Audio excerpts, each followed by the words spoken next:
Faly miarahaba antsika rehetrarehetra indray an. Avy aty Londres, aty Angleterre no miresaka aminareo io.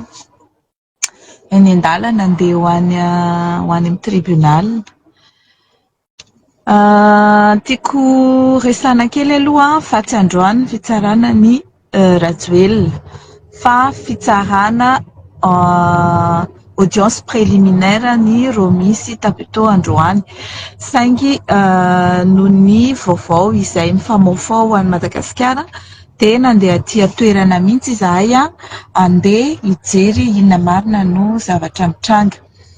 Mbola an-dalana aho dia mbola tsisy ninona ho tantaraina fa rehefa vita ny audience dia miverina indray eto aminareo fa mikasika ireo colonel officier anankiroa izay voatazona amponja eny Antsefa zany no horesahako amintsika satria enitsika andro maromaro izay za moa tsy namoaka raha vao zavatra tsy tena mazava tsara aty amina. Andro maromaro izay nahazo message be dia be isika, betsaka amintsika nahazo message hoe misy officier anankitelo voasambotra atao garde à vue ao Fiadanana, don général anankiray dia officier anankiroa 23e promotion sy 25e promotion.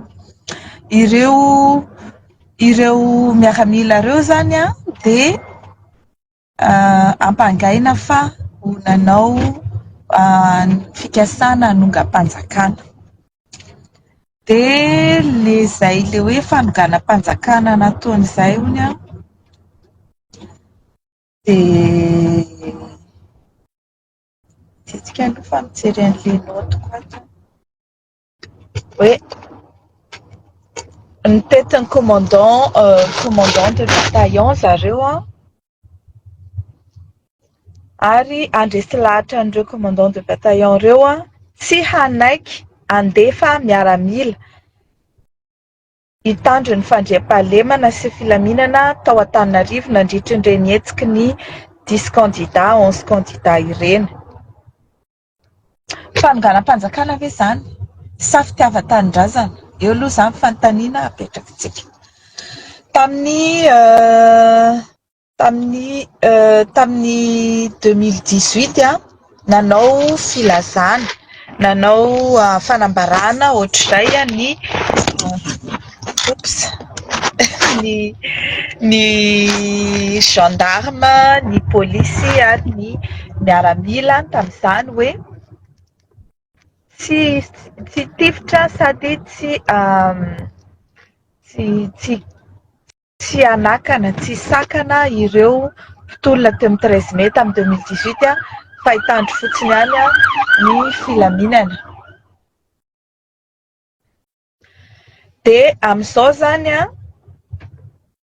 lazaina hoe fanongana fikasana hanonga-panjakana izany fanentanana tsy tifitra amin'ny vahoaka izany. Dia faharoa ny voalaza koa zany dia hoe nandritry ny famotorana hono dia misy commandant de bataillon maromaro milaza nentanina mba tsy hamoaka miaramila intsony eny Kianja. Dia isaka fara tamin'ny fikomiana zany. Za tena miteny ianareo ao amin'ny tafika no sisa tandroka aron'ny vozon'ny vahoaka ary izany fihetsika nataon'ireo commandant anankiroa sy général anankiray izany dia izay mihitsy ny tokony nataonareo, tsy fikomiana zany fa ataontsika hoe fitiavan-tanindrazana. Ireo zany tena hoe niezaka izy nanajanona ny famonoana ny vahoaka teny amin'ny kianjan'ny 13 mai. Dia nefany any Antsefa izy izao.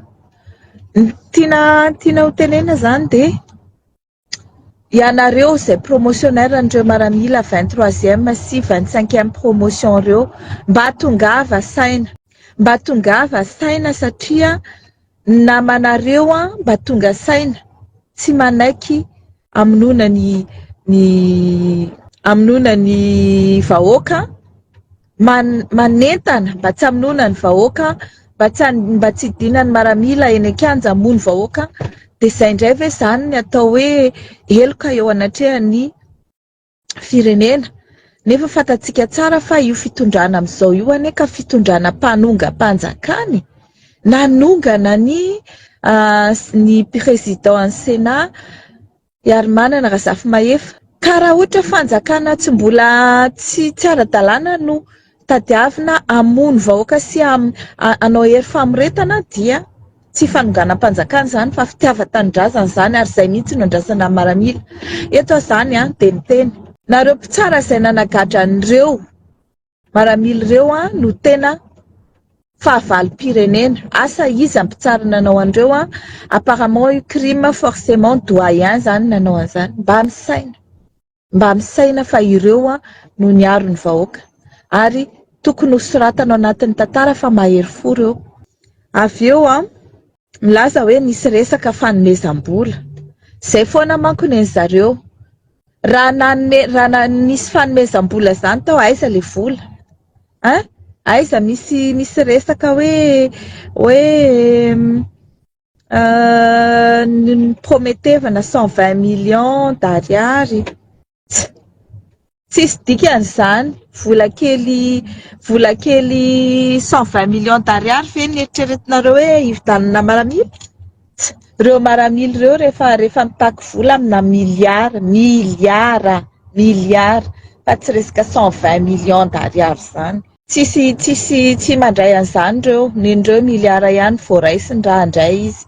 Fa matoa reto olo reto nanao an'io tsy resaka vola io fa resaka fitiavan-tanindrazana. De eto zany de izao koa, inona zany mba sazy omenan'ireto Infoseg Paneltsao, Infoseg Infocomseg.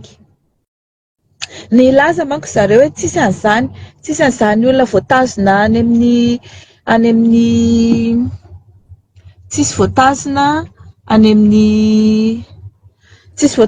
amin'ny toby zany ozy izy, tsisy an'izany fanadihadiana zany. Lainga zany enjena ny Paneltsao hoy. Otry, zao ty olona anankiroa voasambotra.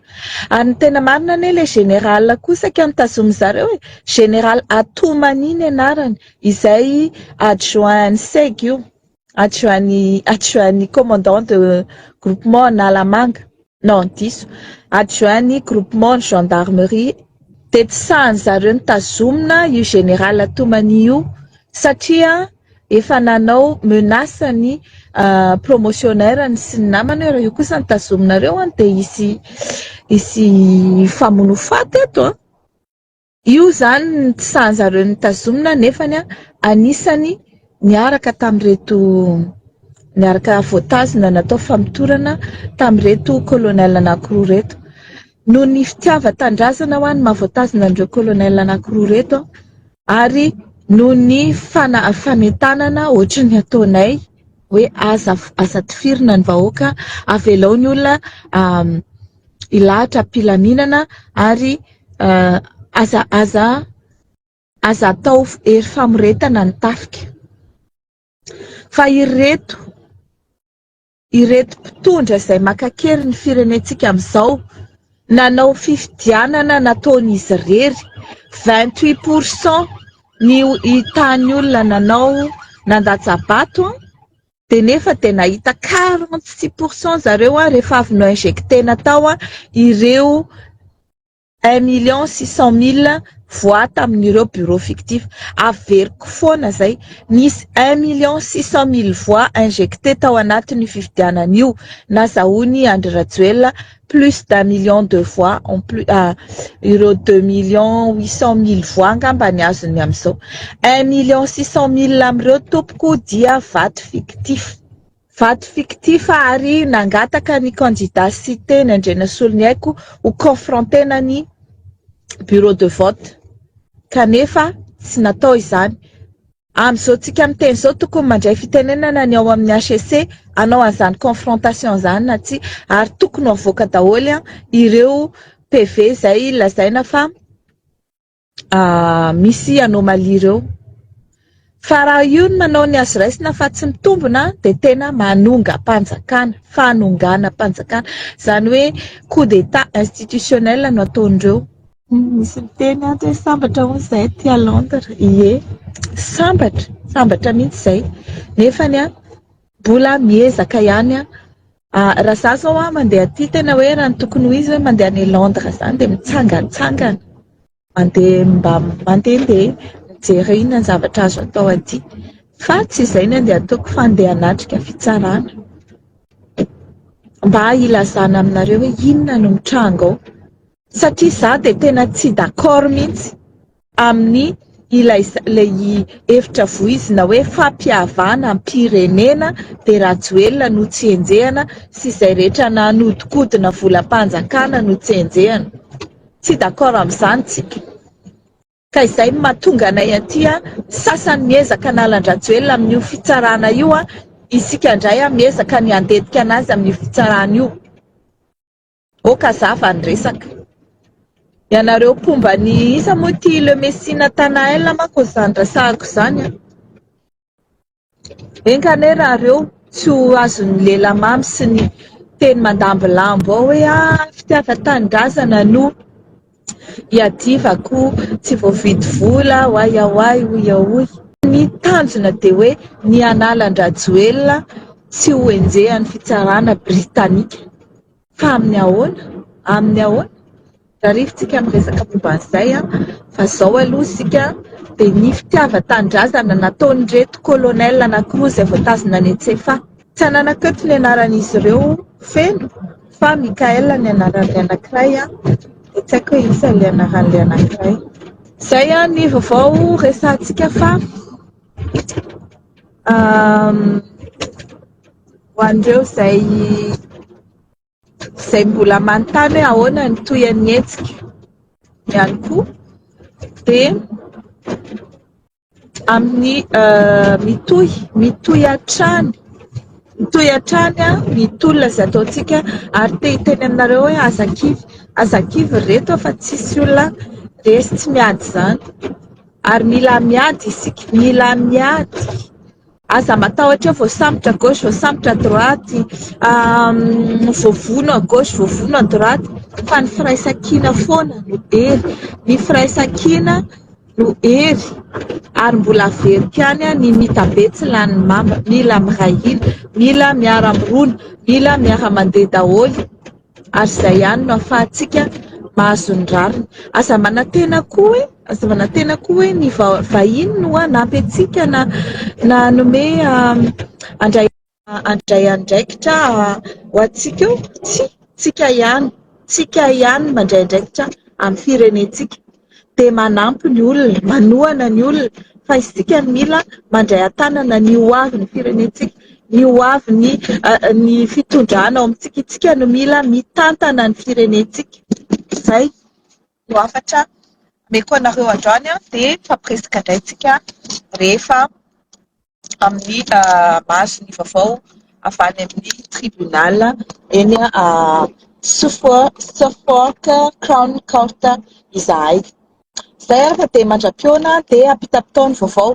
Tena misy ny général voaroroy tamina fanentanana sy tifitra vahoaka eny amin'ny 13 Mai ary kolonel anankiroa no voatazona eny Antsefa satria nanentana tsy hidirany maramila, tsy hamonoany maramila ny vahoaka.